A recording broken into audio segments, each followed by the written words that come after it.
विघ्न विनायक मूर्ति की जय। गोपिका जीवन स्मरणं गोविंद गोविंद, जानकी कांत स्मरणं जय जय राम राम। नमः पार्वती पतये, हर हर महादेव। आदिपरा शक्ति माता की जय। வெற்றிவேல் முருகனுக்கு அரஹரோஹர।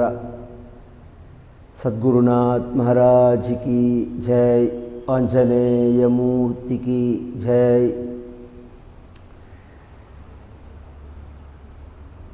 भक्तवात्सल्य जलधेः परमानंद रूपिणः अस्मदाचार्यराजस्य प्रपन्नोऽस्मि पदाम्बुजं। सुमुखश्च एकदन्तश्च कपिलो गजकर्णकः लंबोदरश्च विकटः विघ्नराजो विनायकः धूमकेतुः गणाध्यक्षः फालचंद्रो गजाननः वक्रतुंडः शूर्पकर्णः हेरम्बः स्कंदपूर्वजः। षोडशैतानि नामानि यः पठेत् शृणुयादपि विद्यारंभे विवाहे च प्रवेशे निर्गमे तथा संग्रामे सर्वकार्येषु विघ्नस्तस्य न जायते। कल्याणाद्भुत गात्राय कामितार्थ प्रदायिने श्रीमते वेंकटनाथाय श्रीनिवासाय मंगलम्।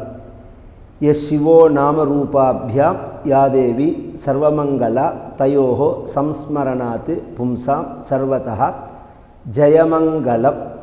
आदित्याय च सोमाय मंगलाय बुधाय च गुरुशुक्र शनिभ्यश्च राहवे केतवे नमः। तिथेः श्रियमाप्नोति वारात् आयुष्यवर्धनं नक्षत्रात् हरते पापं। योगात् रोगनिवारणं करणात् कार्यसिद्धि स्यात् पंचांगफलमुच्यते।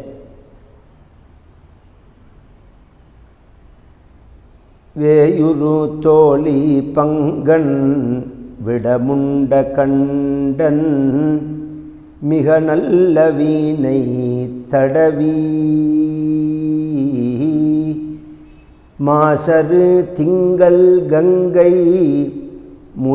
முடிமேலணிந்து என் உளமே புகுந்த அதனால்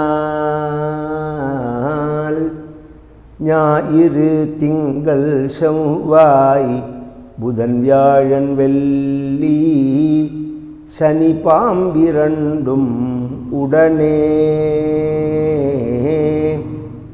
ஆசரு நல்ல நல்ல அவை நல்ல நல்ல நல்ல அடியாரவர்க்கு மிகவே।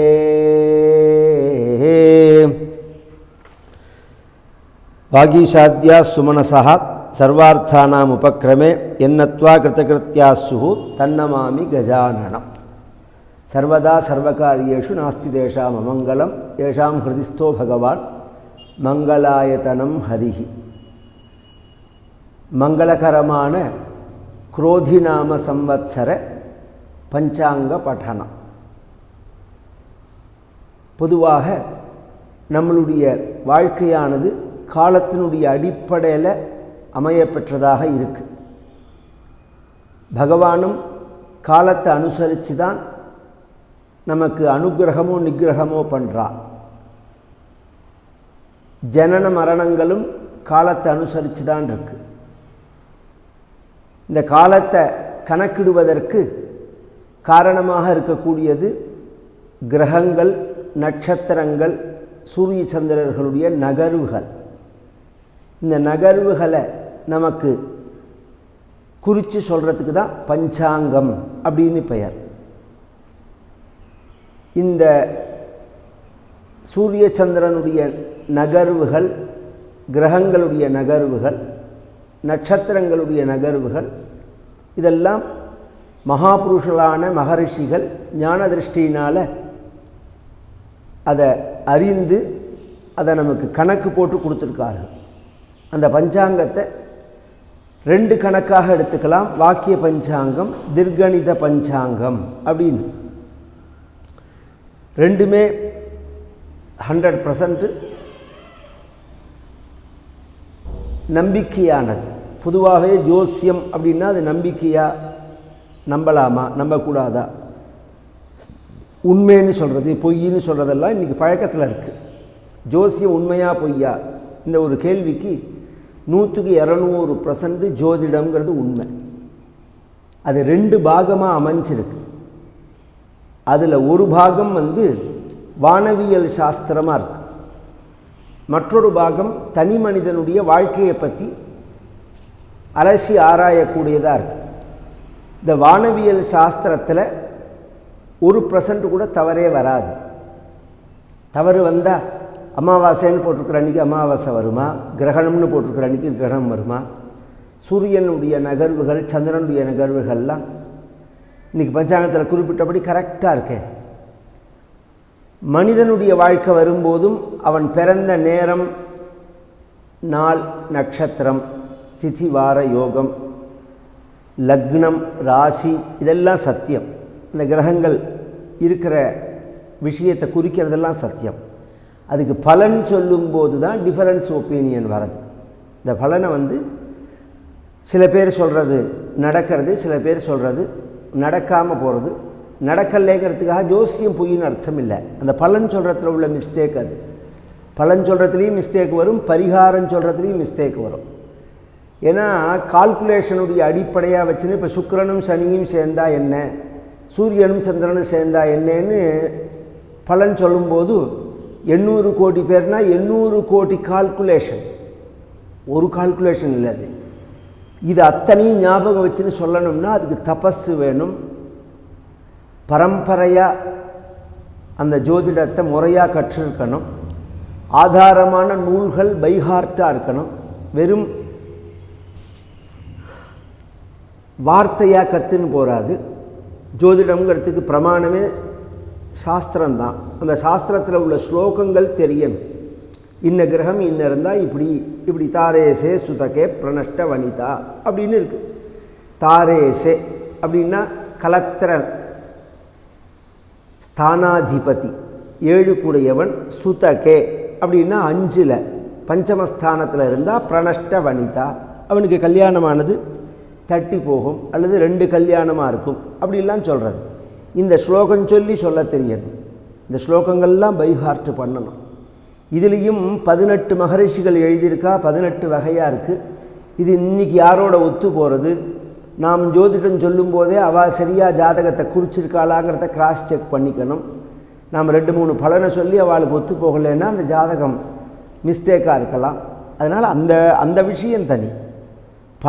பலன் சொல்கிறதுல தான் தவறுதல்கள் ஏற்படுமே தவிர ஜோதிஷங்கிற சாஸ்திரம் சத்தியம். இதில் பஞ்சாங்கம் அப்படிங்கிறது என்ன அப்படின்னா, பஞ்சேன்னா 5, அங்கம்னா அதனுடைய உறுப்புகள். ஒரு நாளைக்கு 5 விஷயங்கள் நம்மளை வழி நடத்துறது. திதி, வாரம், நட்சத்திரம், யோகம், கரணம் அப்படின்னு. திதி அப்படிங்கிறது சூரியனுடைய நகர்வை வச்சு சொல்கிறது. வாரம் அப்படிங்கிறது கிரகங்களுடைய நாட்கள். நட்சத்திரம் அப்படிங்கிறது சந்திரனுடைய நகர்வை வச்சுன்னு சொல்கிறது. சூரியனுடைய நகர்வும் இருக்குது, சந்திரனுடைய நகர்வும் இருக்குது. இது 30 நாள் சொச்சம் வரும் சூரியனுடைய நகர்வு ஒரு ராசியை தாண்டறதுக்கு. சந்திரனுடைய நகர்வு ஒரு நாள் தான். வருஷ கணக்கில் சொல்லணும்னா சூரியன் 12 ராசியை சுற்றி வரத்துக்கு 365 நாள் ஆகும். சந்திரன் 12 ராசியை சுற்றி வரத்துக்கு 27.25 நாள் தான் ஆகும். அப்போ சந்திரனுடைய நகர்வுக்கும் சூரியனுடைய நகர்வுக்கும் வித்தியாசம் வர்றது. அதை நட்சத்திரம் திதி அப்படின்னு பிரித்து சொல்கிறோம். நான் யோகம் இன்ன வாரத்தில் இன்ன நட்சத்திரம் இன்ன திதியில் சேர்ந்தால் இன்ன யோகம் அப்படின்னு இருக்குது. அமிர்தாதி யோகங்கள் அப்படின்னு அமிர்த யோகம், சித்த யோகம், மரண யோகம்னு நமக்கு புரியறதுக்காக சொல்கிறோமே தவிர 60 யோகம் இருக்குது. அது மாதிரி கரணமும் இருக்குது. ஒரு நாளைக்கு பாதி நாள் எடுத்துக்கிறது. சரி, பாதி நாள் எடுத்துட்டு இன்ன கரணங்கள், அதுவும் 56 + 4 60 கரணம் வரும். இது மாதிரி இன்னென்ன நட்சத்திரம், இன்னென்ன திதி, இன்ன திதி, இன்ன வாரம், இன்ன யோகம், இன்ன கரணம் அப்படின்னு நாம் தெரிஞ்சுக்கிறதுனால நமக்கு என்ன பலன்? அன்னன்னைக்கு பஞ்சாங்கத்தை ஒரு தடவை படிக்கணும். காலத்தால் குளித்த உடனே படித்தா என்ன பலன்னா, திதேகே ஸ்ரீயமாப்னோதி, திதியை நாம் தெரிஞ்சுட்டு காரியம் பண்ணினா ஐஸ்வர்யம் ஏற்படும் நமக்கு. ஏன்னா சூரியன் தான் ஐஸ்வர்யத்துக்கு அதிபதி. சவிதா ஸ்ரீய பிரசவிதா ஸ்ரீயமேவாப்னோதி அப்படின்னு சாஸ்திரம் சொல்கிறது. அதனால் இன்னைக்கு இந்த திதி அப்படின்னு தெரிஞ்சுன்னு நாம் பண்ணினோம்னா செல்வ சமிருத்தி ஏற்படும். வாராத்து ஆயுஷ்ய வர்தனம். இன்றைக்கி இந்த கிழமை ஞாயிறு, திங்கள், செவ்வாய், புதன், வியாழன், வெள்ளி, சனி 7 நாள் தான். 9 கிரகம்னு சொன்னாலும் 7 கிரகம்தான் ஒரிஜினல் கிரகம். 2 கிரகம் சாயா கிரகம்னு பேர். ராகுவும் கேதுவும் அவர்களுக்கு தனிப்பட்ட வீடு கிடையாது, தனிப்பட்ட சுபாவமும் கிடையாது. குஜவத்து கேதுகு, சனிவத்து ராகுவுன்னு சனியோட தன்மையை ராகு வெளிப்படுத்துவான், செவ்வாயோட தன்மையை கேது வெளிப்படுத்துவான். இது பொது விதி. அதை தவிர லக்னத்தில் யாரோட சேர்ந்து இருக்கார்களோ அதை அனுசரித்து பலன்கள் வரும். ஒரிஜினலாக 7 கிரகம்தான், நவகிரகம் கிடையாது. அதனால தான் 7 நாட்கள், ஒரு வாரத்துக்கு 7 நாட்கள். இதெல்லாம் நம்ம தேசம் கணித்ததான ஒரு கணக்கு. உலகம் முழுவதும் நம்ம தேசத்தை தான் பின்பற்றுகிறார்கள். இதெல்லாம் நாம் கண்டுபிடிச்சி சொன்னது. வாராத்து ஆயுஷ்ய வர்தனம், நக்ஷத்திராத்து ஹரதே பாபம். இன்றைக்கி இந்த நட்சத்திரம் அப்படின்னு நாம் தெரிஞ்சிட்டோம்னா அதை சொன்னோம்னா சங்கல்பத்தில் ஒரு தடவை நம்மளுடைய பாபங்கள்லாம் போகிறது. யோகாத்து ரோக நிவாரணம். இன்றைக்கி இந்த யோகம் அப்படின்னு நாம் தெரிஞ்சுட்டு அதை சங்கல்பத்தில் சொன்னோம்னா நம்ம ரோக நிவர்த்தி ஆகும். கரணாத்து காரிய சித்தி சியாத். தைத்தல கரணம்னு இருக்குன்னு வச்சுக்கோங்களேன். இன்றைக்கி இந்த கரணம் அப்படின்னு போட்டிருப்பா. அந்த கரணத்தை நாம் தெரிஞ்சுட்டு பஞ்சாங்கத்தை படித்து நாம் சங்கல்பத்தில் சேர்த்துட்டோம்னா எந்த காரியமாக இருந்தாலும் அதுக்கு தடை இல்லாமல் அதுக்கு சித்தி ஏற்படும். இதுதான் பஞ்சாங்கம்ங்கிறது. பஞ்சாங்க பலமுச்சியத்தை. திதி, வார, நட்சத்திர, யோக, கரணம், இந்த 5க்கு தான் பஞ்சாங்கம் அப்படின்னு. இதை அன்னன்னைக்கு கார்த்தால் நாம் ஒரு தடவை படிக்கணும். ஏன்னா வேதாத்தியனம் பண்ணியிருந்தால் இன்ன திதி, இன்ன வாரத்துக்கு, இன்ன நட்சத்திரத்துக்கு உள்ள மந்திரங்கள்லாம் இருக்குது. இன்ன நட்சத்திரம்னா அதுக்கு ஒரு வேத மந்திரம் இருக்குது. இன்ன வாரம் அப்படின்னு சொன்னால் அதுக்கு ஒரு வேத மந்திரம் இருக்குது. இது மாதிரிலாம் இருக்குது. அதெல்லாம் சொல்லியே நாம் ஜபம் பண்ணலாம். அவ்வளோ தூரம் போக வேண்டாம். ஒரு நாளைக்கு எழுதி குளிச்சுட்டு வந்தோடனே ஒரு தடவை பஞ்சாங்கத்தை எடுத்து இப்படி படிக்கணும். இது நம்மளுடைய பெரியோர்கள் சொன்னதான ஒரு சம்பிரதாயம். அது அதுலேயும் பிரத்யேகமாக வருஷ பிறப்பும் போது பஞ்சாங்கத்தை படிச்சுருந்தா இந்த வருஷத்துக்கு யார் தேவதை, இது என்ன வருஷம், இந்த வருஷத்தினுடைய பலாபலன்கள் எப்படி இருக்கும், யார் ராஜா, யார் மந்திரி, யார் சேனாதிபதி, மழைக்கு யார் அதிபதி, பயிர்களுக்கு யார் அதிபதி, யார் ஆரோக்கியத்தை கொடுக்குறார், பொதுவாக இந்த பலன், இந்த வருஷ பலன் எப்படி இருக்கும் அப்படிங்கிறத போட்டிருப்பார்கள். இந்த வருஷத்துக்கு குரோதின்னு பேர். குரோதி இல்லை, குரோதி அப்படின்னு நாம சம்வத்சரம். பொதுவாக இந்த 60 வருஷமுமே பிரம்மாவனுடைய குழந்தைகள். 60 வருஷம் இருக்குது பாருங்க. இந்த 60 வருஷமும் பிரம்மதேவனுடைய குழந்தைகள். இவர்கள் தான் சுவாமி மலையில் சுவாமிநாதனுக்கு படிக்கட்டாக இருக்கார்கள். சுவாமி மலையில் நாம் ஏறினோம்னா 60 படிக்கட்டு இருக்கும். மற்ற மலைகள் மாதிரி கிடையாது. பிரம்மாதயோ யஸ்ய புத்ரா அப்படின்னு சுவாமிநாதனுடைய ஸ்தோத்திரத்தில் வருது. அது எல்லாமே தேவதைகள். அதனால் அந்த பஞ்சாங்க பட்டணத்தை நாம் கேட்டு ஒரு நீர்மோர், பானகம், தேங்காய், பழம் சுவாமிக்கு நைவேத்தியம் பண்ணி இந்த பஞ்சாங்கத்தையும் வச்சு சந்தன குங்குமம் விட்டு புஷ்பம் போட்டு நமஸ்காரம் பண்ணிட்டு நாம் இந்த பஞ்சாங்க பட்டணத்தை சிரவணம் பண்ணினோம்னா அந்த வருஷம் மங்களமாக அமையும்னு சாஸ்திரங்கள் சொல்கிறது.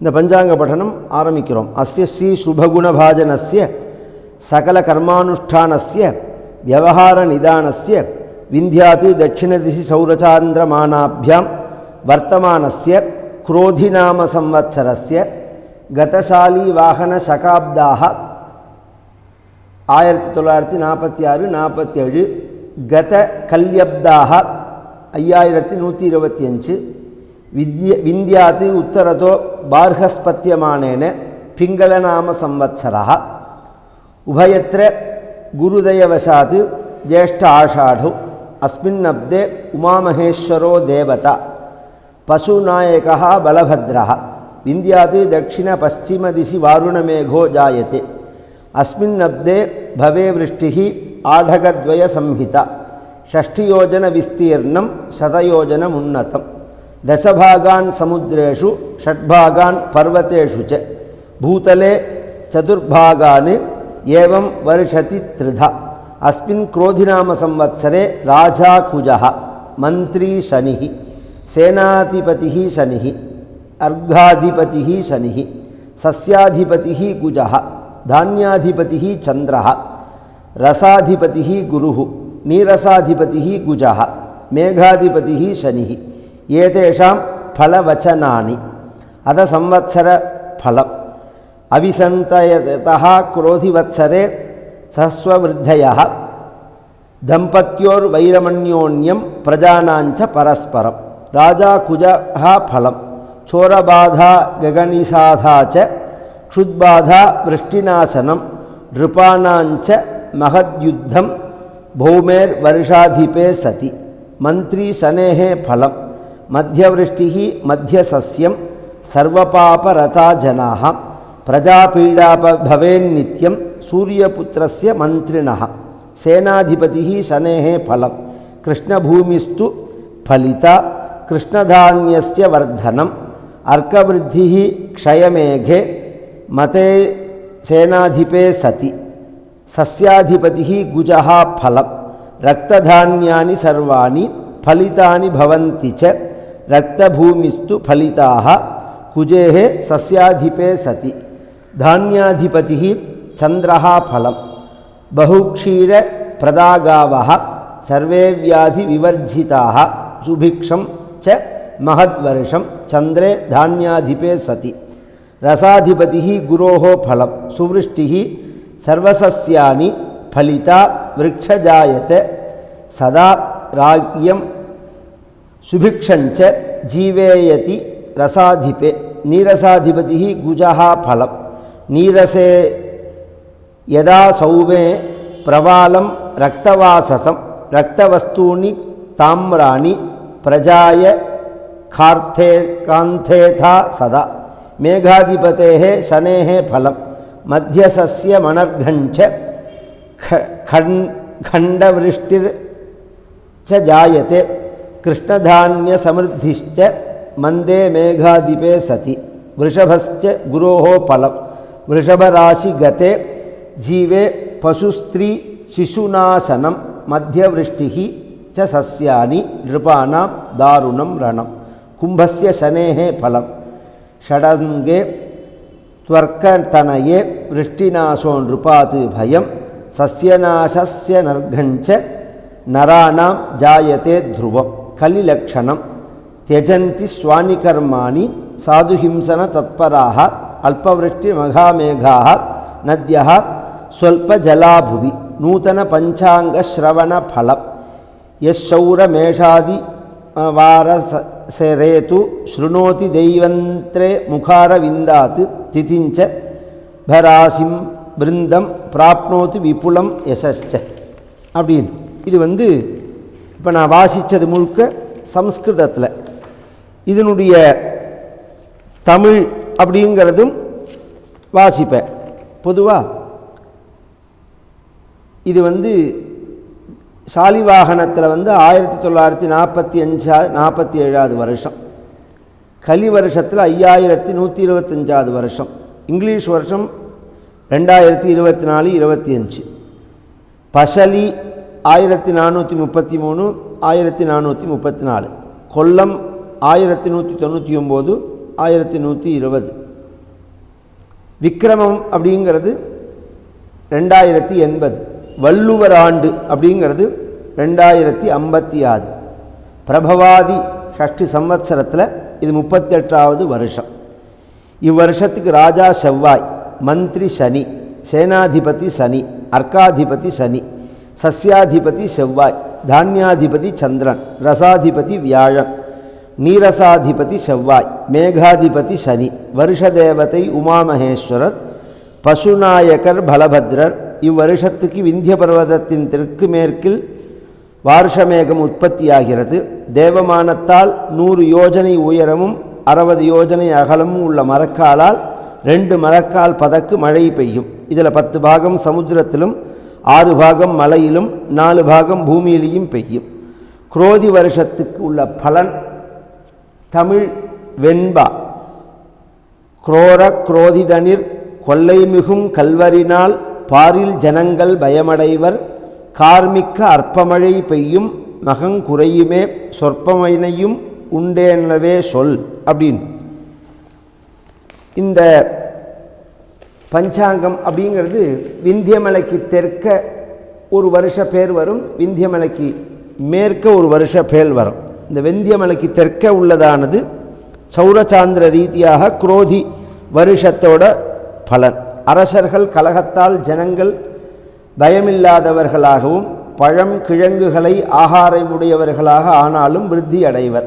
வடக்கே பார்கஸ்பத்திய ரீதியான பிங்கள வருஷ பலன். பயிர் விலை மழை மத்தியமாக இருக்கும். அரசர்கள் பராக்கிரமத்தால் சத்ருபூமியை அனுபவிப்பார்கள். ராஜா செவ்வாய் பலன். திருடர்கள் நெருப்பு பசி இவைகளால் பீடையும் மழைக்கு கெடுதியும் அரசர்களுக்குள் சண்டையும் உண்டாகும். மந்திரி சனியின் பலன். பசுக்களுக்கும் ஜனங்களுக்கும் பீடை அல்ப மழை பயிர் குறைவு. சேனாதிபதி சனியின் பலன். அரசர்கள் தர்மமில்லாதவர்களாகவும் ஜனங்கள் பாபம் பண்ணுகிறவர்களாகவும் ஒருவருக்கொருவர் குழப்பம் உள்ளவர்களாகவும் இருப்பார்கள். சஸ்யாதிபதி செவ்வாய் பலன். சிவப்பு நெல் துவரை கடலை இவைகள் மிகுதியாக விளையும். சிகப்பு பூமி பலிதம் உண்டாகும். தானியாதிபதி சந்திரன் பலன். பசுக்கள் அதிகமாக பால் கொடுக்கும். ஜனங்கள் பயமும் வியாதியும் நீங்கி இருப்பார்கள். நல்ல மழையும் சுபிக்ஷமும் உண்டாகும். அர்க்காதிபதி சனி பலன். பூமியானது திருடர் நெருப்பு இவைகளால் பயமும் அதிகமான கருப்பு தானியங்களை உற்பத்தி பண்ணக்கூடியதாகவும் இருக்கும். மேகாதிபதி சனியின் பலன். மத்தியமான மழை விலை ஏற்றம் கருப்பு தானியங்கள் விளையும். ரசாதிபதி வியாழன் பலன். எல்லா இடத்திலும் ரசவஸ்துக்கள் விருத்தியும் அற்பமழையும் பசுக்களுக்கு பால் விருத்தியும் உண்டாகும். நீரசாதிபதி செவ்வாய் பலன். இரத்னம் பவழம் தங்கம் சிகப்பு நிறமுள்ளவைகளுக்கு சிகப்பு வஸ்திரங்களுக்கும் விருத்தியடையும். வாருணமேக பலன். ஒரு பெருமாகவும் விகாரமாகவும் காற்றுடன் கூடியதாகவும் பூமியெங்கும் மழை வருஷிக்கும். திருவாதிரையில் சூரியன் பிரவேசிப்பதன் பலன்.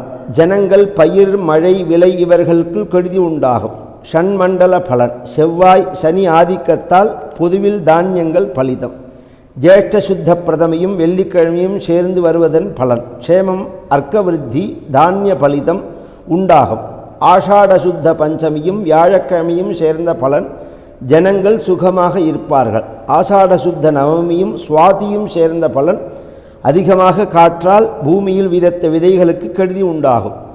ஆஷாட பகுல ஏகாதசியும் ரோஹிணியும் சேர்ந்த பலன். ஆடு மாடுகள் விருத்தியாகும். மழை வருஷிக்கும். தை அமாவாசை புதன்கிழமையும் சேர்ந்த பலன். விலைவாசிகள் மலியும். தைப்பூசம் சுக்லபக்ஷத்தில் வருவதால் வியாதியின்றி சுபிக்ஷமாக இருப்பார்கள். பொதுவாக இந்த வருஷத்துக்குள்ள பலன் அப்படிங்கிறது இதுதான். இதை நம்ம சாரமாக புரிஞ்சுக்கணும்னா மழை ஓரளவு இருக்கும், மிதமான அளவில் மழை இருக்கும். சிகப்பு சம்பந்தப்பட்ட பூமிகளில் விவசாயம் நன்னாக இருக்கும். சிகப்பு சம்பந்தப்பட்ட வஸ்திரம் தானியங்கள் நன்னாக வியாபாரமாகும். அது மாதிரி கருப்பு சம்பந்தப்பட்ட உளுந்து எள்ளு இரும்பு இவைகள்லாம் நாம் வியாபாரம் பண்ணுறது இந்த வருஷம் நல்ல அதற்கு லாபம் கிடைக்கும். நிறையா வியாபாரமாகும். பசுவானது சமர்த்தியாக பால் கொடுக்கும் அப்படிங்கிறது. குரு சாரம். குரு பகவான் சித்திரை 17 வரையில் மேஷராசியில் சஞ்சரித்து 18 ரிஷபராசிக்கு பயிற்சியாகி வருஷம் முடிய அந்த ராசியில் சஞ்சரிக்கிறார். சித்திரை 20 மேற்கே அஸ்தமனமாகி வைகாசி 20 கிழக்கே உதயமாகிறார். புரட்டாசி 29 வக்கரத்தில் சஞ்சரிக்க ஆரம்பித்து தை 29 வக்கர நிவர்த்தியாகிறார். ரிஷபராசியில் இருப்பதன் பலன் பசுக்கள் ஸ்திரீக்கள் பாலகர்கள் இவர்களுக்கு சொல்ப பீடையும் சொல்ப மழையும் வருஷிக்கும். பயிர்களுக்கு கொஞ்சம் வாட்டம் உண்டாகும். ராஜாக்களுக்குள் யுத்தம் உண்டாகும். சனிச்சார பலன்.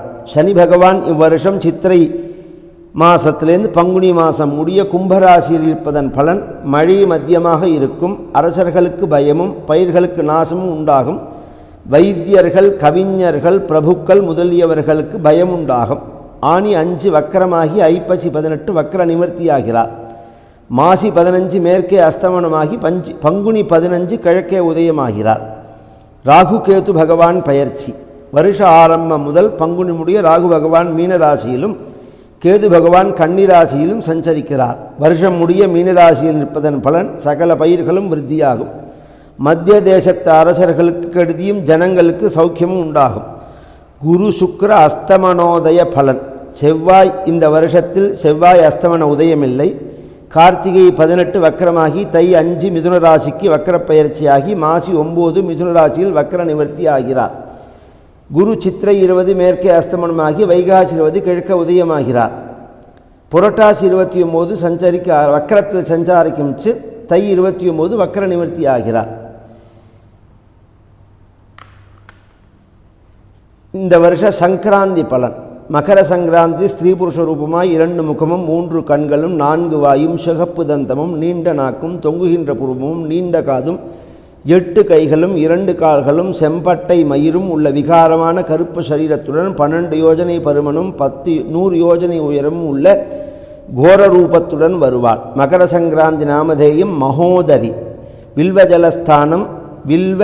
ஜலஸ்தானம் ஸ்நானம் செய்து சிகப்பு வஸ்திரம் தரித்து வெள்ளி பாத்திரத்தில் பாயசம் போஜனம் குங்குமம் பூசிக்கொண்டு பிரவாளக்கூடையுடன் வைடூரிய ஆபரணம் அணிந்து சிறு செண்பகப்பூ சூடி கட்கம் ஆயுதமேங்கி கிழக்குத்தி நோக்கி குரோதமுகத்துடன் புலிவாகனத்தில் தை 1/14/1/2025 14 நாழிகை 56 வினாடி செவ்வாய்க்கிழமை மத்தியான வேளையில் பிரதம திதியில் பூஷ நட்சத்திரத்தில் பாலவகரணத்தில் மேஷலக்னத்தில் கடகராசியில் பிரவேசிக்கிறார். விசேஷ பலன். நாமதேய பலன் மகாயுத்தம். அபிஷேக பலன் அதிகவிஷ்டம். வஸ்திர பலன் பயம். ஆபரண பலன் கலகம். ரோக பயம். வாரபலன் ராஜகலகம். காலபலன் நிருபர்களுக்கு பீடை. நட்சத்திர பலன் நன்மை. அப்படிங்கிற நிருபர்களுக்கு ராஜாக்களுக்கு பீடை, நட்சத்திர பலன் நன்மை அப்படிங்கிறது. இதில் வருஷத்தில் கந்தாய பலன், ஜென்ம நட்சத்திர பலன் கந்தாய பலன். அஸ்வதிக்கு ராஜ வெகுமானம், பரணிக்கு ராஜ வெகுமானம், கார்த்திக ராக வெகுமானம், ரோகிணி ராஜ வெகுமானம், மிருகசீர்ஷம் ராஜ வெகுமானம், திருவாதிரை ராஜ வெகுமானம். புனர்பூசம் தனநாசம், பூசம் தனநாசம், ஆயில்யம் தனநாசம், மகம் தனநாசம், பூரம் தனலாபம், மகம் தனலாபம், பூரம் தனலாபம், உத்திரம் தனலாபம், ஹஸ்தம் தனலாபம், சித்திரை தனலாபம், சுவாதி தனலாபம், விசாகம் ஸ்தான சலனம், அனுஷம் ஸ்தான சலனம், கேட்டை ஸ்தான சலனம், மூலம் ஸ்தான லாபம், பூராடம் ஸ்தான லாபம், உத்திராடம் ஸ்தான லாபம், திருவோணம் ஸ்தான லாபம், அவிட்டம் ஸ்தான லாபம், சதயம் ஸ்தான லாபம், பூரட்டாதி ராஜகோபம், உத்திரட்டாதி ராஜகோபம், ரேவதி ராஜகோபம். அஸ்வதிக்கு 2/1/0, கார்த்திகைக்கு 5/2/3, பரணிக்கு 5/2/3, கார்த்திகைக்கு இந்த 2/1/0ன்னா முதல் 4 மாதம், 2வது 4 மாதம், 3வது 4 மாதம் அப்படின்னு அதை 3ஆக பிரிக்கணும்.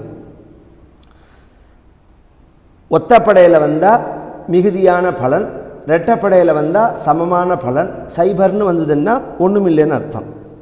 அஸ்வதிக்கு 2, முதல் மாதம் 2, முதல் 4 மாதம், 2வது 4 மாதம் 1, 3வது 4 மாதம் சைபர். பரணிக்கு முதல் மாதம் 5, 2வது மாதம் 2, 2வது 4 மாதம், 3வது 4 மாதம் 3.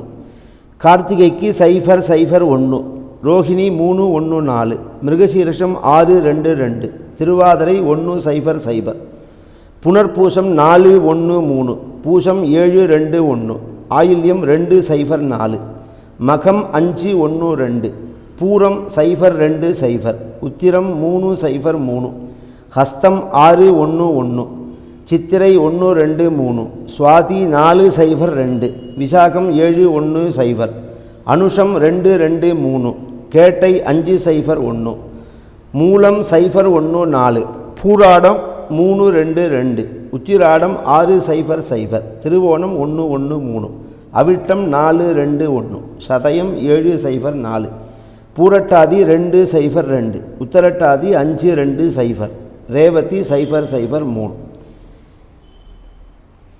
விசேஷமானது முதல் வருஷம் சித்திரை குரோதிவ நாம சம்வத்சரத்துக்கு உள்ளதான திதிவார நட்சத்திர யோக கரணம். ஞாயிற்றுக்கிழமை ஷஷ்டி திதி, திருவாதிர நட்சத்திரம்.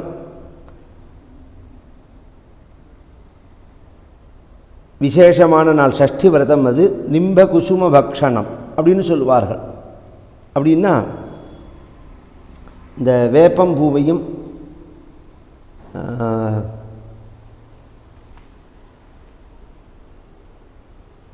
வெல்லத்தையும் கலந்து சாப்பிட்றதுக்கு நிம்ப குசும பக்ஷணம் அப்படின்னு பெயர்.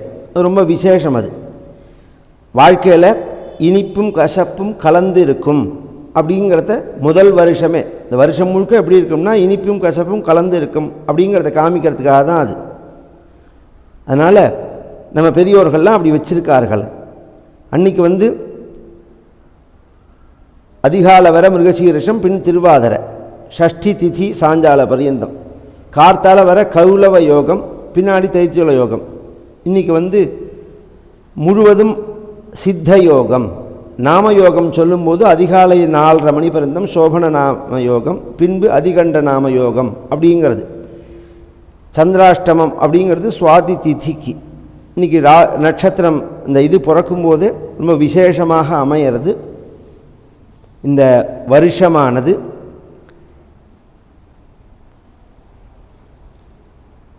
மிதுனத்தில் பிறக்கிறது. மிதுன ராசியில் 11ல் குரு இருக்கார் சூரியனோட. அதனால் நல்ல தைரியம் வரும். சத்ருக்களெல்லாம் ஜெயிப்போம். நாம் நம்ம தேசத்தினுடைய ஏற்றுமதி மிகுதியாகும். சனி விசேஷமாக 9ல் இருக்கிறதுனால மிகுதியான ஏற்றுமதிகள் நடக்கும். சுக்கிரன் பக்கத்தில் 10ல் இருக்கிறதுனால வெளிநாட்டு வியாபாரங்கள் மிகுதியாக இருக்கும். புதன் அதோடு சேர்ந்து இருக்கிறதுனால பூமியானது கொஞ்சம் பாழடையும். அதனால் கொஞ்சம் ஜாக்கிரதையாக இயற்கை சூழலை கெடுக்காதபடிக்கு நம்மளுடைய தொழிலை நாம் பண்ணணும். ஏன்னா இன்றைக்கி வாழறதுக்காக நாம் பூமியை கெடுத்துட்டு போயிட்டோம்னா வம்ச விருத்திக்கு அந்த பூமியானது கெடுதலானதை கொடுக்கக்கூடாது. நாம் எல்லாருக்கும் எப்போதும் நல்லதே நடக்கணும், இன்பமே என்னாலும் துன்பம் இல்லை என்று மகான்கள் சொன்ன மாதிரி நம்ம வாழ்க்கையானது எப்போதும் மங்களமாக, சந்தோஷமாக, ஆனந்தமாக, கல்யாணமாக அமையணும் அப்படின்னு நானும் பகவானை பிரார்த்திச்சுக்கிறேன். சத்குருநாத் மகாராஜ் கி ஜெய். ஆஞ்சநேய மூர்த்தி கி ஜெய்.